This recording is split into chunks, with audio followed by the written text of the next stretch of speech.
Mesdames et messieurs, bonjour et merci de suivre ce flash d'information de la télévision du Burkina. Sachez tout d'abord que depuis le 28 octobre, la Société des mines de Belaourou, sur le site d'Inata dans le Soum, a cessé ses activités de production d'or.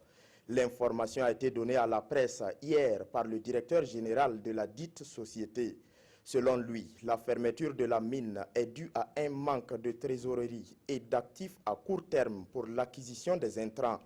Ce fut aussi une occasion pour le directeur de la Société des mines de Belaourou de se prononcer sur les différends qui opposent la société aux ex-travailleurs.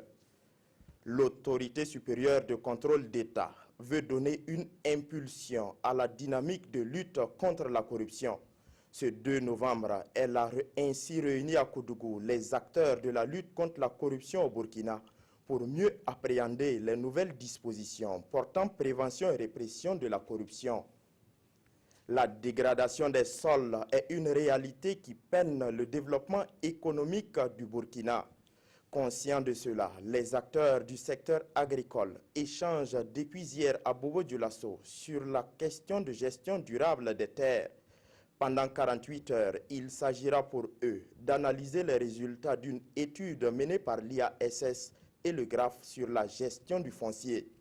Également, les participants vont tenter de définir des solutions afin de disséminer au mieux les bonnes pratiques. Colombe Airlines reprend du service. Après un coup d'arrêt de ses activités le 30 juillet 2014, la compagnie a recommencé sa desserte pour relier Bobo-Dioulasso à Ouagadougou. Le nouveau vol inaugural est intervenu ce 1er novembre. Avec 30 000 francs CFA, on peut ainsi joindre la capitale économique à la capitale politique et vice-versa en moins d'une heure.